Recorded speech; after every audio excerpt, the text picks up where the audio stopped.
gouvernement, Elio.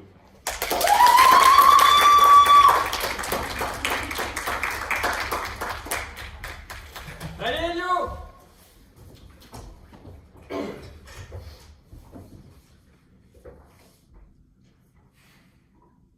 Regardez ce qui se passe aujourd'hui à la SNCF. Chaque année, de plus en plus de cheminots démissionnent. Ils étaient 614 à le faire en 2016, 1025 en 2018, 1200 en 2021, et ce chiffre n'arrête pas d'augmenter. Pour cause, des horaires pénibles et un climat anxiogène. D'ailleurs, on peut voir le même constat à la RATP. On remarque les 6 minutes de métro qui tapent le matin pour aller au boulot. Et le résultat est atroce pour tout le monde, aussi bien pour les employeurs que pour les employés. Et on ne peut pas espérer accomplir bien un travail pour lequel on n'a plus d'appétence. Aujourd'hui, un réel problème social gangrène toutes les industries du pays. Et le bien-être au travail est plus que jamais compromis. Et ce n'est pas tant leur métier que les conditions dans lesquelles ils exercent qui affectent le moral des salariés. L'enquête réalisée par Alan Harris Interactive est formelle. En 2022, en France, 91% des Français estiment que les difficultés psychologiques sont de plus en plus répandues au travail. 71% des salariés ayant fait face à justement une difficulté psychologique ont une envie profonde de changement, que ce soit une reconversion, un changement de poste ou carrément un changement d'entreprise. 85% des salariés déclarent qu'une amélioration du bien-être mental renforcerait leur fidélisation à l'employeur. C'est pour ces raisons que dès 2027, la durée légale du travail hebdomadaire passera de 35 à 32 heures. 32 heures parce que c'est la norme estimée par l'OIT pour un équilibre idéal entre vie privée et travail. Ce projet de loi concerne les entreprises qui appliquent actuellement la semaine légale de 35 heures. Et par durée légale de travail, nous entendons bien la durée nécessaire au déclenchement des heures supplémentaires. Le calcul de celle-ci restera le même dans la logique et s'adaptera donc au changement d'heure. Et pour les salaires, c'est pareil, ils resteront inchangés, c'est donc le taux horaire qui sera adapté. Nous prévoyons la mise en place de ce projet en 2027 pour donner le temps aux entreprises, notamment les plus grandes, de renégocier ou reformuler leurs contrats. Et la répartition de cette semaine, selon si elle se fait en 4 jours de 8 heures ou en 5 jours de 6h24, sera laissée à la discrétion de l'employeur et pourra être négociée. Et monsieur, je prendrai votre question. Monsieur, quelle dérogation propose votre gouvernement aux gens qui veulent travailler plus? Eh bien, monsieur, ces gens-là ne sont pas concernés par notre projet de loi, puisque s'ils le souhaitent, c'est déjà le cas, ils peuvent travailler plus. Nous mentionnons bien la durée légale hebdomadaire qui est à 35 heures. Certaines entreprises ne l'appliquent pas, elles ne sont pas concernées par notre loi. Tenez, en Islande, les essais sur la réduction de la durée de travail hebdomadaire depuis 2015 témoignent d'un succès phénoménal. Un meilleur équilibre entre travail et vie privée, des salariés plus heureux, plus sains et plus productifs, avec des bilans économiques à l'appui. En outre, un système global de santé moins sollicité, donc moins de risques de burn-out et de troubles psychiques dans le cadre du travail. La Suède a elle aussi partagé un bilan similaire après un essai concluant sur plusieurs années. C'est le cas pour bien d'autres pays maintenant, je pense notamment à l'Espagne, et ce, encore une fois, pour la très grande majorité des secteurs. De plus en plus de nations, et même certaines entreprises chez nous, en France, ont prouvé que la réduction du travail à la semaine n'est que bénéfique, aussi bien pour l'employé que pour l'employeur. Notre projet de loi s'inscrit donc dans une optique d'optimisation. C'est du gagnant-gagnant qui permettrait aux compagnies d'améliorer considérablement des problématiques telles que la productivité ou encore la fidélisation des employés. Je laisserai Monsieur de Saint-Seine, ministre de l'économie, vous détailler cet aspect de notre projet. Ensuite, notre projet a pour vocation de garantir aux travailleurs de meilleures conditions, que ce soit par rapport à leur santé physique ou même leur santé mentale. Il a pour vocation de leur accorder un bien-être qui est non négociable. et de leur allouer un peu plus de temps libre pour eux et leur famille, ou leur engagement associatif qui leur ferait du bien à eux et au pays. Monsieur Peter, ministre de la Santé, vous en dira plus là-dessus.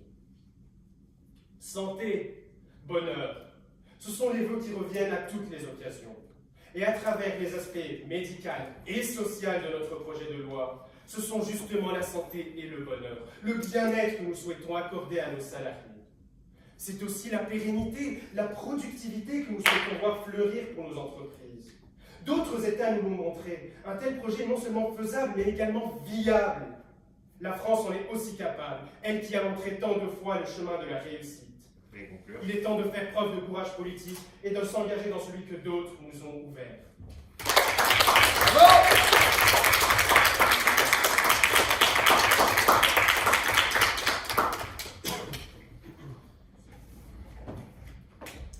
Merci, Monsieur le Premier ministre. La parole est à présent au chef de l'opposition.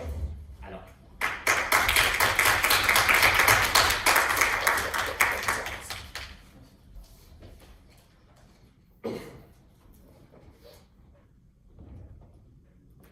Lorsque je vois cet homme, au dos courbé, subissant le poids des années, lorsque je vois les mains de cette femme, abîmées par les jours, lorsque je vois ces rides, sur ces visages encore jeunes, ces regards lointains, ces visages au sourire effacé, comme vous, chère assemblée, on peut détourner le regard.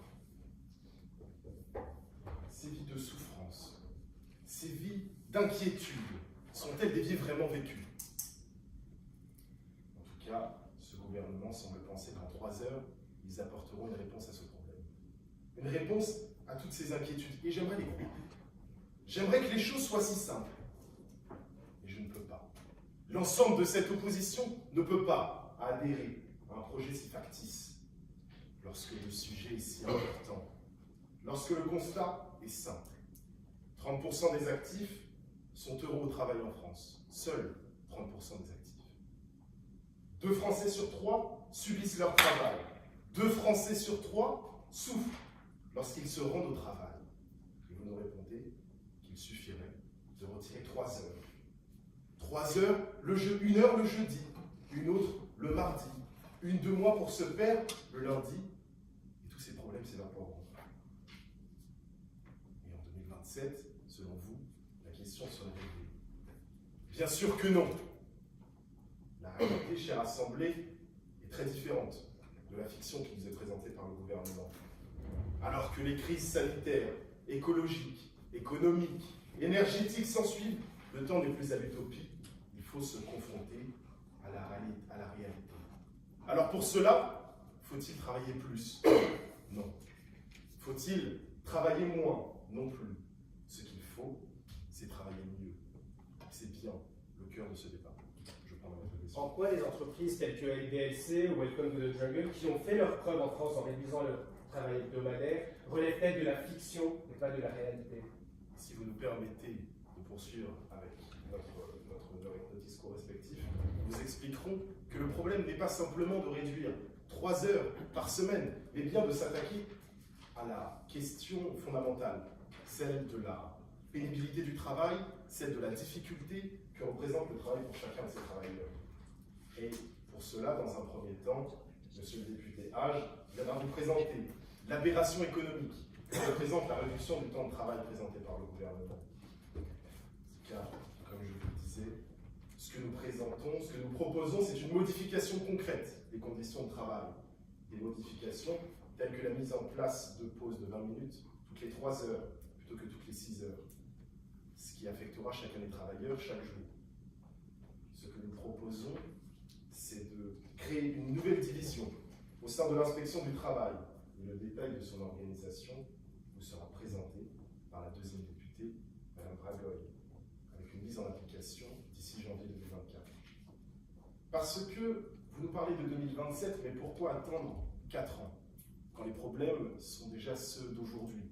Pourquoi attendre 4 ans lorsque nous pouvons répondre dès aujourd'hui à cette question de pénibilité au travail? Et face à ce défi, face à la précarité grandissante, face à toutes ces inquiétudes des Français, il faudrait repenser un monde plus juste. Une organisation qui mettrait le travailleur au centre du débat. car nous ne voulons pas simplement leur expliquer qu'en réduisant de 3 heures, toutes ces difficultés disparaîtront. Nous voulons concrètement apporter un changement. Et ce changement nécessaire ne se fera pas comme vous le souhaitez, en prenant le risque de condamner les plus précaires, condamner les plus instables, mais bien en repensant toute cette organisation, en accompagnant les entreprises, en accompagnant les travailleurs vers un fonctionnement plus adapté. Car nous ne voulons pas travailler plus, nous ne voulons pas travailler moins. Ce que nous voulons, c'est travailler mieux.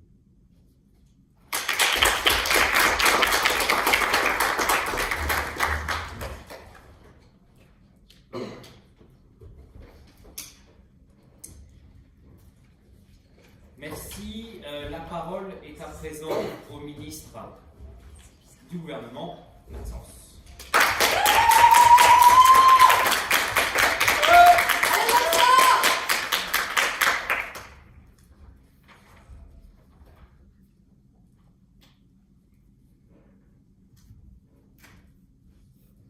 Aujourd'hui, nous faisons face à une opposition qui est bien attachée à ses croyances confortables. Celle que travailler moins veut aussi dire gagner moins, alors que nous avons bien précisé que non, cela ne prendra pas les personnes que vous jugez précaires. Et tout cela sans jamais remettre en question l'origine de leurs idées reçues. Alors, au regard de ce que nous observons lorsqu'il s'agit des entreprises qui ont tenté réellement, dans le concret, ce n'est pas du fictif, la méthode des 32 heures, ce préjugé, nous ne pouvons en conclure qu'il provient soit d'une mauvaise vue, soit d'une mauvaise foi.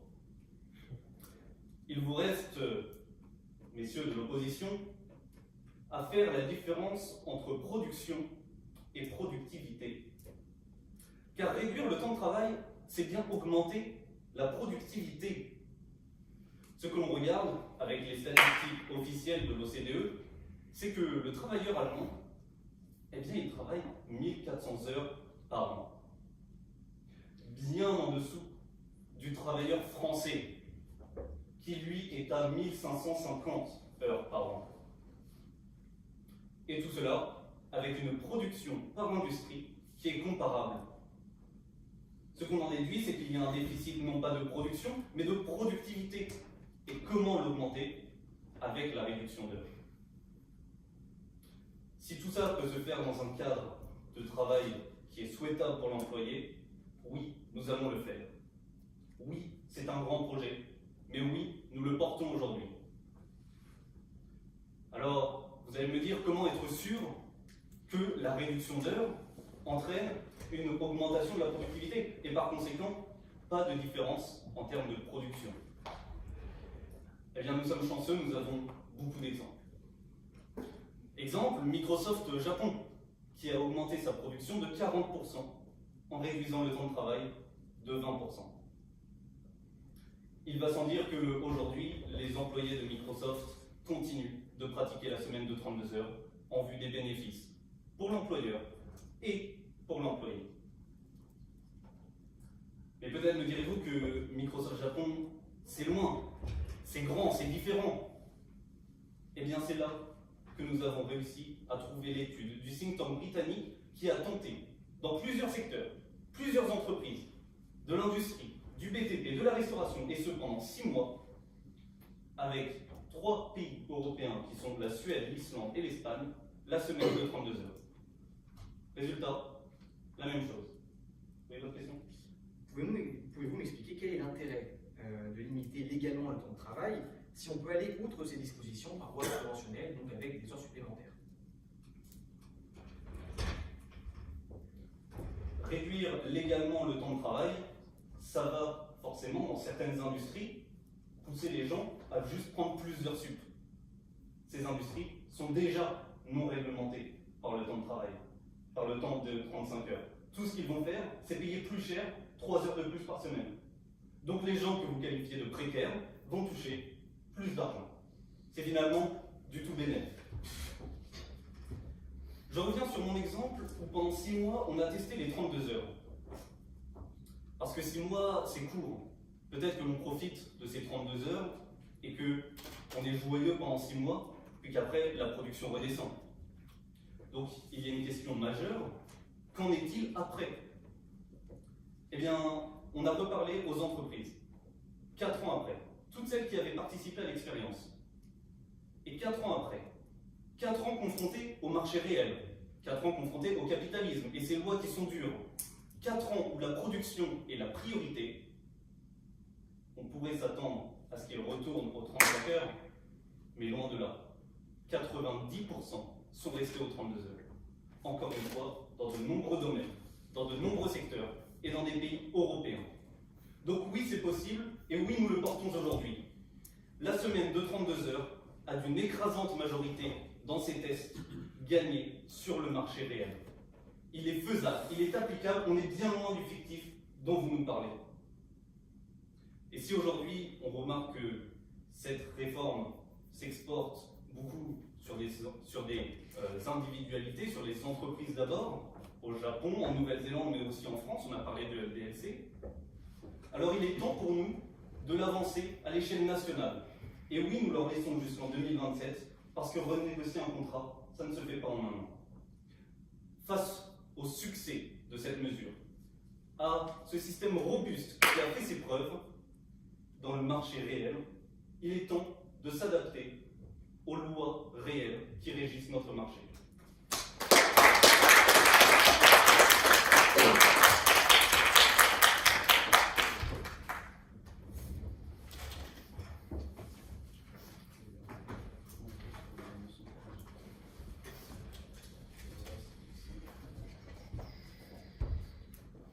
Merci beaucoup, Monsieur le Ministre. La parole est à présent au député de l'opposition, William.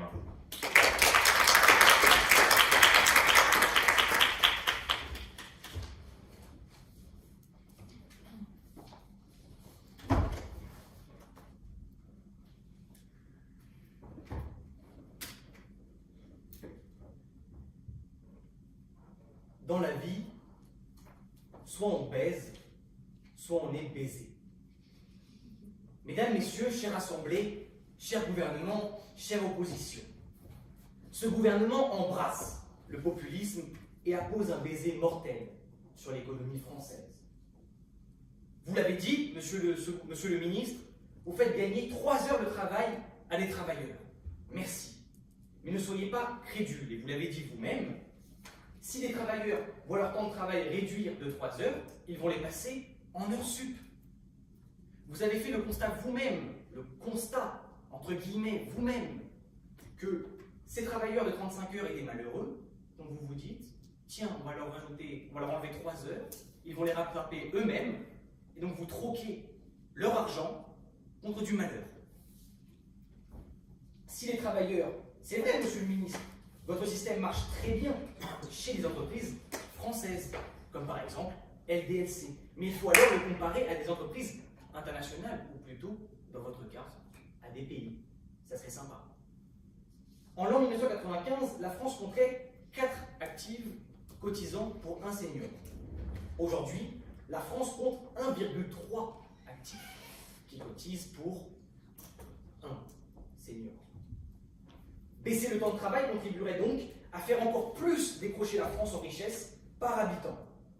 Car lorsque l'on compare la situation de la France, et pas juste celle de LDLC, à celle d'autres pays, la France cumule un taux de chômage élevé et un nombre d'heures de travail basse. Si on le compare, il est inférieur de 20% à celui de la Suède, à 30% à celui de l'Australie et jusqu'à 42% à celui du Japon. Il ne faut donc pas travailler moins, ni plus, mais travailler mieux. Alors, chers membres du gouvernement, je suis désolé de vous l'apprendre, mais non. Non, non et non, la vie n'est pas si simple. Non, baisser le temps de travail de la population ne résout pas tout. Alors, ce gouvernement souhaiterait baisser le temps de travail, mais vous vivez où? Évidemment que baisser le temps de travail de quelqu'un va l'encourager à travailler plus, puisqu'on souhaite tous être à l'aise et pas ric-rac. On souhaite tous gagner un peu plus que le SMIC et pas être ric-rac à la fin du mois. Donc vous encouragez les gens à rester dans leur précarité. Je vais prendre votre question, monsieur. Dans quelle mesure n'avez-vous pas compris que les salaires, donc le SMIC, entre autres, ne bougera pas. Et donc, les gens gagneront la même chose qui travaillent 32 heures ou 35 heures. Et justement, c'est vous qui avez raconté à ce que je dis. Puisque une personne va gagner tout autant. On est d'accord là-dessus. En travaillant 3 heures de moins. C'est-à-dire que si cette personne va travailler ces 3 heures qui lui ont été libérées, elle va gagner un peu plus que le SMIC. Vu qu'elle va travailler 3 heures de plus. Même votre ministre acquiesce. Vous vous êtes donc trompé. Je peux aussi une autre question. Dans ce cas, comment expliquez-vous que tous les Français ne cumulent pas 2 emplois? C'est parce qu'un Français qui travaille 35 heures gagne le SMIC. Et le SMIC est calculé pour justement répondre au maximum à leurs besoins. Ça ne suffit pas toujours, c'est pour ça qu'il y a des travailleurs précaires. Et c'est pour cela que certains travailleurs font des heures sup. C'est tout simple. Comment cumuler 2 emplois? Mais monsieur, vous vivez où? Évidemment qu'il y avait 5 000 € par mois. Vous êtes à l'aise, monsieur. Demandez à la femme de ménage de cumuler 2 emplois. Prenons un exemple. Puisque vous nous dites qu'un contrat ne se renégocie pas en un an. Et c'est très vrai. Il faut donc voir à l'avance, voir venir, 2027. Pourquoi pas? Mais alors, un grand contrat, passé avec une grande entreprise française et une grande entreprise dans un autre pays, qui est fixé sur 5, 15, voire 30 ans. Que va-t-il se passer? Que va-t-il se passer? Ils vont devoir renégocier ces salaires. Ils vont devoir ajouter du temps de travail à ces travailleurs. Par exemple, un contrat de sous-marin avec l'Australie que l'on perd à cause d'un gouvernement incompétent, on doit le rattraper. Aussi, dans chaque secteur, on embauche plus ou moins en fonction des projections futures. Tout ce que vous faites, c'est saboter le travail des PME avec un projet flou, mais surtout fou. Faire le choix de passer cette mesure met en péril, effectivement, les PME et les travailleurs les plus précaires. Alors, messieurs, mesdames, chère Assemblée, cher gouvernement, vous le savez, tout salaire mérite travail, mais surtout, un travail bien réparti ne tue pas.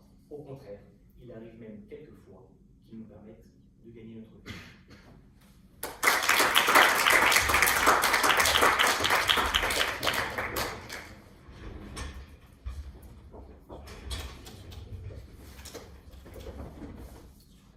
Merci beaucoup, monsieur le député. La parole est à présent au ministre du gouvernement, Gaëtan.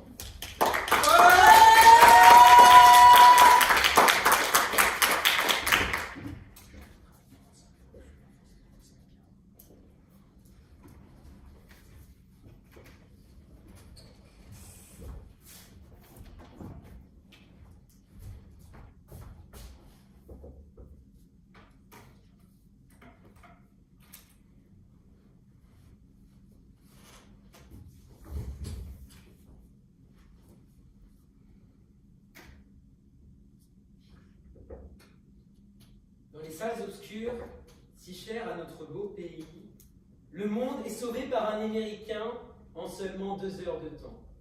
Alors, imaginez donc ce que peut faire un Français avec 3 heures pleines. Bien sûr, tous ne sauveront pas le monde, mais beaucoup d'entre eux pourront au moins se sauver eux. Ce que cette opposition a échoué de faire depuis qu'elle a posé le pied dans cette assemblée. Alors, on nous explique que la cause des malheurs du travail, ce n'est pas le temps de travail, c'est le fait que les pauses de 20 minutes soient toutes les 6 heures et non pas toutes les 3 heures. Et on nous dit que nous manquons d'audace par notre mesure. Messieurs, non. Ce n'est pas 20 minutes autour de la machine à café qui vont permettre de résoudre les problèmes. Et il est étonnant de critiquer à la fois une mesure que vous dites dérisoire lorsque vous-même ne proposez au fond pas grand-chose. De plus, vous semblez être convaincu que l'ensemble des Français, à la fois, cherchent l'argent avant tout, et ce quel que soit leur salaire, puisque notre mesure ne s'applique en aucun cas uniquement aux personnes touchant le SMIC, puisque c'est bien de toutes les personnes, actuellement aux 35 heures, que nous parlons. Et pourtant, lorsque l'on vous demande pourquoi les personnes ne font pas déjà actuellement des heures sup, si nous cherchons tous absolument l'argent avant tout, eh bien, vous répondez que pourquoi les gens feraient-ils des heures sup? Il faut prendre un choix, mais apparemment cette opposition n'a pas décidé de le faire. Aujourd'hui, plus que jamais, nos compatriotes sont usés, minés par le sentiment de ne jamais avoir un instant à eux. Ils ne font qu'espérer d'arriver jusqu'à la retraite, de survivre jusque-là. Si la productivité a augmenté, que la production a augmenté elle aussi, lorsque ces entreprises sont passées aux 32 heures, ce n'est pas un simple effet du hasard. Et je prendrai votre question, monsieur. Quelle majoration appliquerez-vous aux heures supplémentaires? Les élèves qui sont actuellement en continu.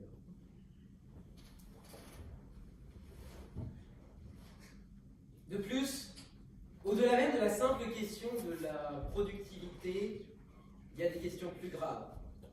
Je pense notamment à la question de la santé. En 2022, selon une étude de l'INSEE, le temps moyen de sommeil en semaine pour un Français est de 6h34. C'est peut-être pas grand-chose selon vous, c'est peut-être normal, mais il n'en est rien. 7 heures. Selon l'OMS, c'est le dernier recours. Au-delà de ça, une récupération n'est plus possible et les effets vont se cumuler. Les Français les plus chanceux sont en manque de sommeil chronique, lorsque les plus malchanceux s'exposent à bien pire. De l'hypertension, un risque de développer du diabète de type 2, de l'obésité, une réduction de vigilance et surtout une perturbation des relations familiales et de la qualité de vie et du travail. Pour ceux, encore trop nombreux, 35%, qui dorment moins de 6 heures en semaine. Mais même si notre mesure permet de pallier à ce problème, il n'y a pas que cela qui entre en jeu. L'humain est un être social et les Français l'ont bien compris. On le sait. Beaucoup d'études l'ont démontré, l'engagement associatif au sein d'une collectivité, au sein d'une communauté, permet de prendre confiance en soi, permet de développer une attitude positive et un épanouissement dans le travail. Alors, pourquoi? Est-ce que c'est un manque d'engagement des Français qui fait qu'ils se refusent à rejoindre ces associations? Non, certainement pas. Lorsque 200 000 personnes font des services civiques chaque année, le manque d'engagement n'est pas la question. Le problème ici, il est simple. C'est un terrible manque de temps. Et c'est pour résoudre ce même manque de temps que nous proposons ce projet aujourd'hui. Alors ce soir, je vous en conjure, même si je sais que ce n'est pas dans les habitudes de cette assemblée de discuter de bonheur, il est temps de faire le bon choix. Celui de permettre à nos concitoyens de cesser de survivre. Vous pouvez conclure. Celui de permettre aux Français d'aider leur prochain, celui de permettre aux Français de vivre.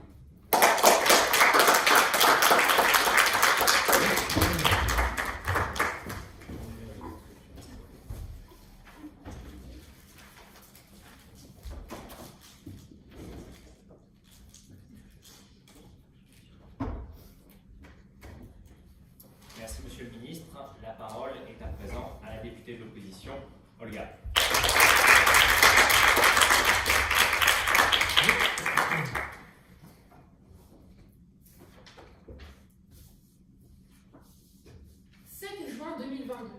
Eh bien écoutez, pour finir votre visite médicale, je vais juste mesurer votre tension. Oh, mais c'est parfait, vous êtes en bonne santé. Bienvenue dans l'entreprise. Chère assemblée, avoir un travail, c'est bien. Avoir un bon travail, c'est mieux. Et c'est ce que le gouvernement a compris dès le départ. Alors, il est bon élève, tout comme Emmanuel Macron. Mais hélas, face à la professeure, il se trompe de tâche. Plein de bonne volonté, il apporte une mauvaise solution. 7 juillet 2022. Même en travaillant moins, les conditions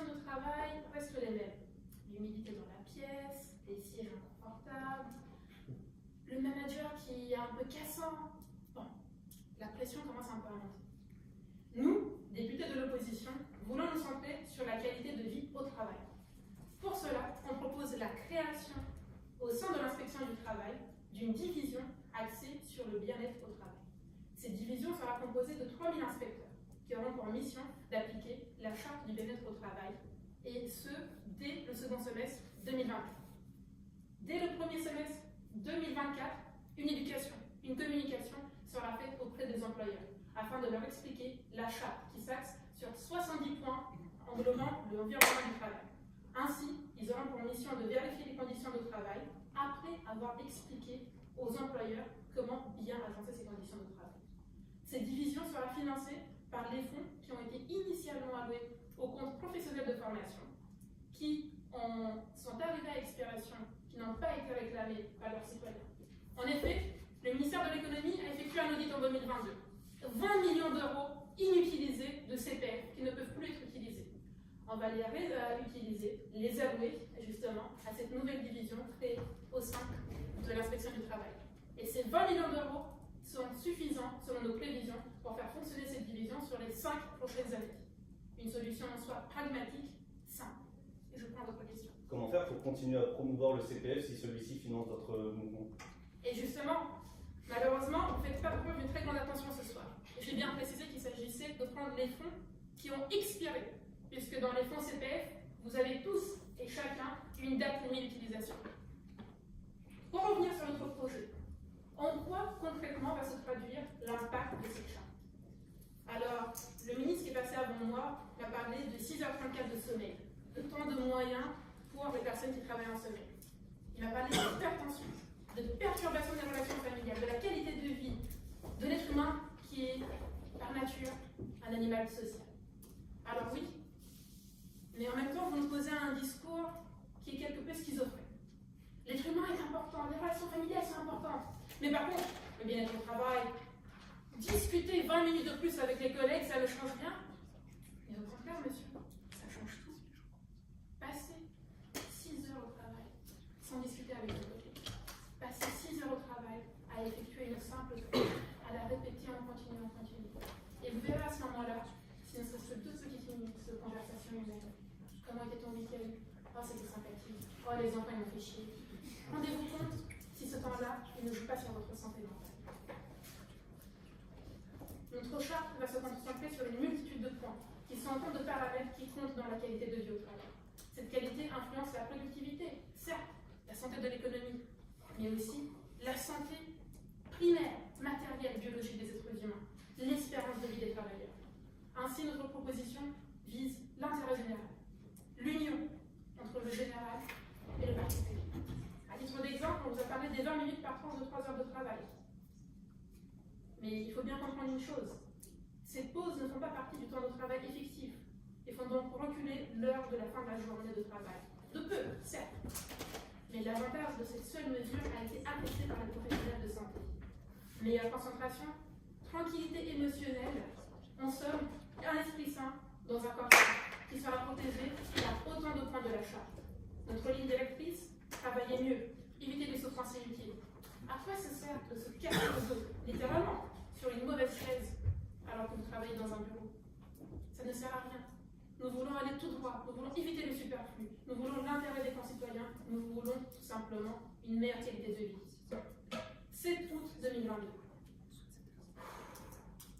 Les douleurs de dos commencent à être de plus en plus présentes, de plus en plus intenses. Je me sens de plus en plus étouffée au travail. La tension est à son apogée. C'est l'explosion, c'est le burn-out. Et tout d'un coup, j'ouvre les yeux. C'était qu'un mauvais rêve. Ouf! La réalité est bien différente. Je travaille mieux, dans des conditions meilleures, dans les conditions de l'opposition, pour un avenir meilleur, pour des jours radieux.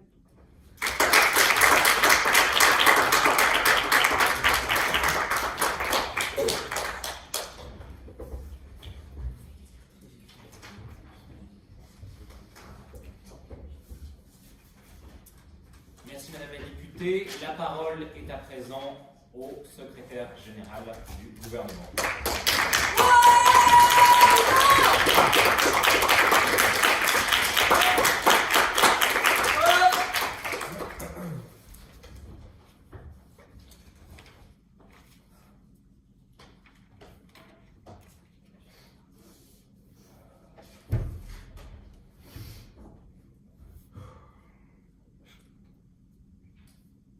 si en entrant dans l'Assemblée ce soir, on vous avait proposé de jouer à la roulette russe, mettre votre vie en jeu, une chance sur 6 de la perdre, et 5 autres chances de pouvoir faire une deuxième partie.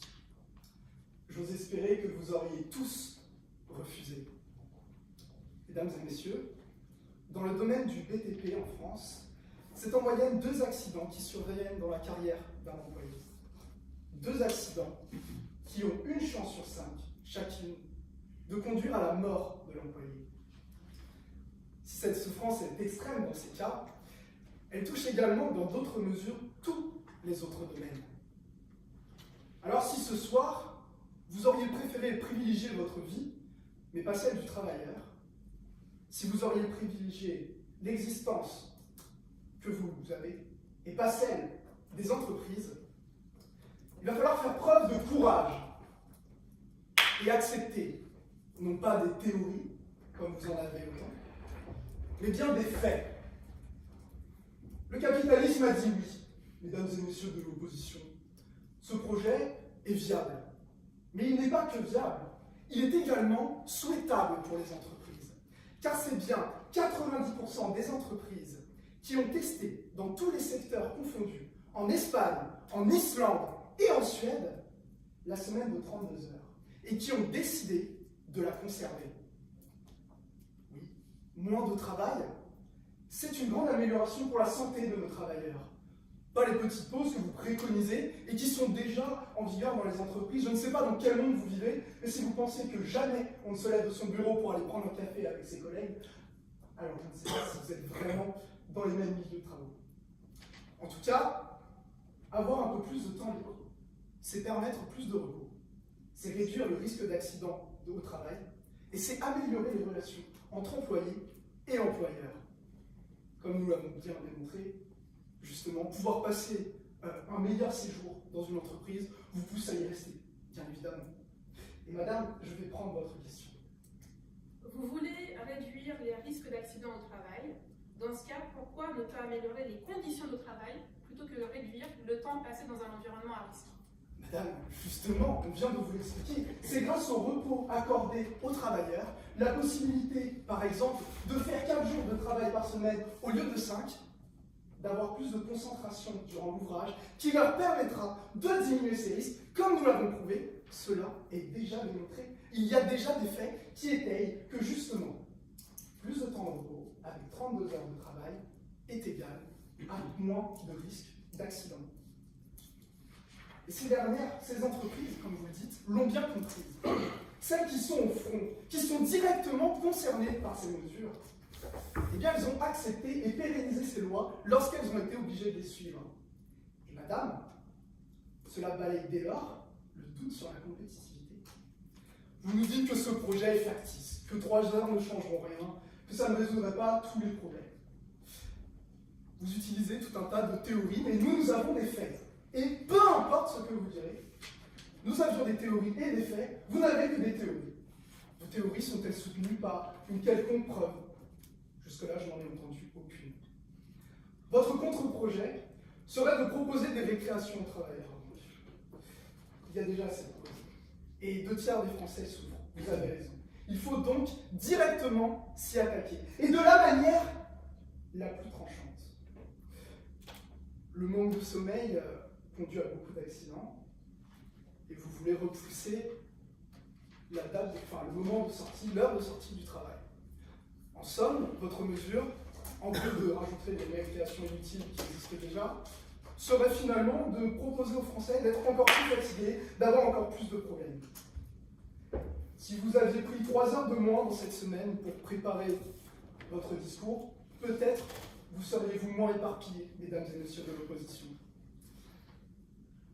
Et d'ailleurs, petite remarque, on peut baiser à 2, ça s'appelle le consentement. L'avenir est un océan aux eaux troubles. Mais ce soir, le gouvernement ne marche pas à l'aveugle. Il suit un chemin qui a déjà été tracé. Il avance la tête haute vers un avenir qui sera bénéfique à tous, travailleurs comme entreprises. Permettons à nos travailleurs de travailler dans de meilleures conditions. Permettons à nos entreprises d'entretenir de meilleures relations avec eux.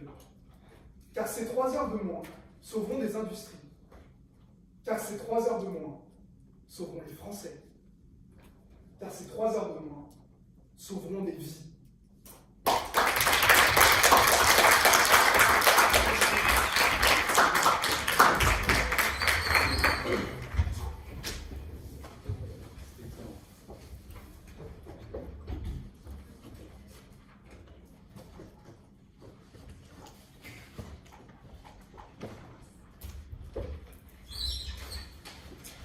Et pour conclure ce débat, la parole est au secrétaire général de l'opposition, Mohamed.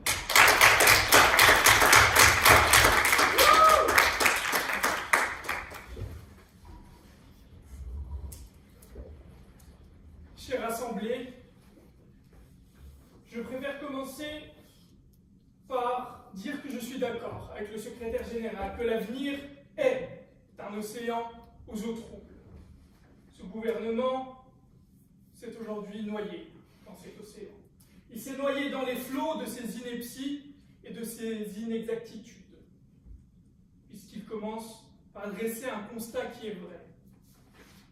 Et c'est là qu'il divague. Avec le Premier ministre qui nous parle des cheminots qui démissionnent, le constat est vrai.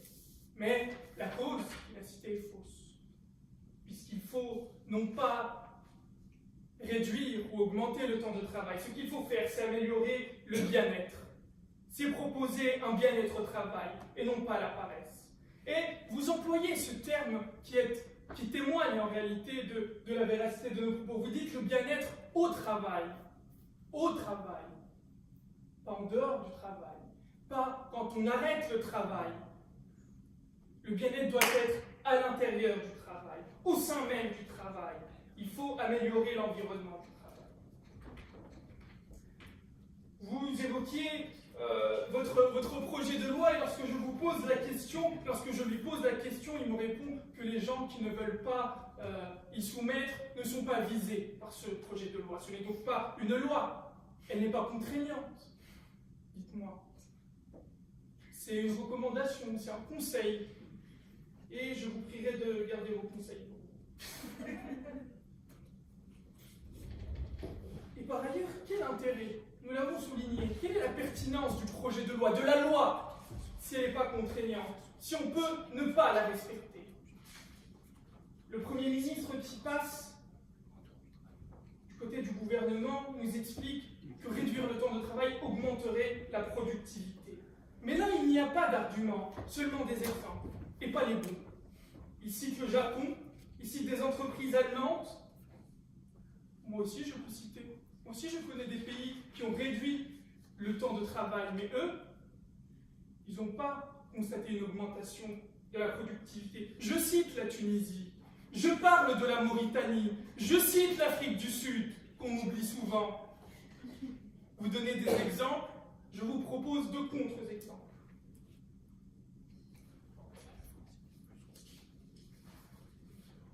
Et puis, je me permets aussi de rappeler qu'il commence par dire que cette opposition, mon opposition, est attachée à des idées confortables.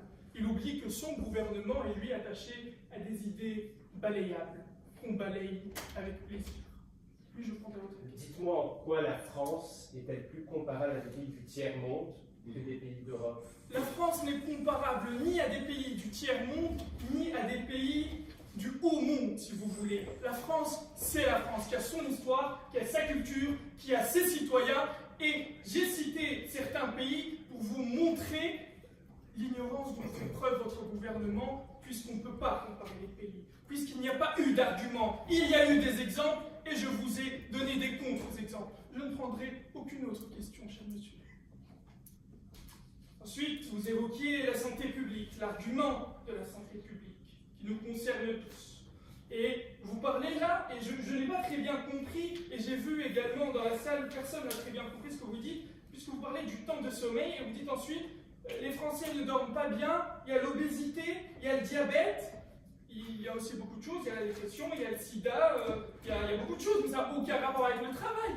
Le sida, c'est voilà, le diabète, c'est aussi voilà, enfin, il n'y a pas de maladie il n'y a pas de lien direct que vous avez fait entre les 35 heures et ces maladies-là. Et moi, je pense même que vous causez plus de mots, avec vos mots, aux citoyens français que les 35 heures. Le problème, vous l'avez dit, monsieur le deuxième ministre, est simple, oui, mais votre projet est lui simplé, puisque vous faites preuve d'une grande ignorance face à un sujet important de par, de par sa popularité et de par sa technicité. Puisque nous, par exemple, nous avons répondu, nous avons proposé un contre-projet. Nous avons dit, pour préserver la santé publique, il faut encadrer plus, il faut encadrer mieux. Et c'est ce qu'a développé Madame Olga Bragoy. La santé publique, l'augmentation de la productivité ne passe pas par les 32 heures ou les 30 heures ou même les 20 heures qu'on va passer en entreprise si on les passe sous le coup des pressions, du stress, du harcèlement. Ce qu'il faut pour combattre cela, ce qu'il faut pour augmenter la productivité et améliorer la santé publique, c'est aller droit au but.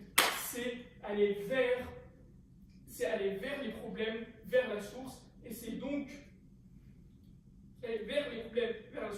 s'attaquer au bien-être en entreprise. Je conclurai très simplement par dire que nous ne voulons ni travailler plus ni travailler moins, nous voulons travailler mieux.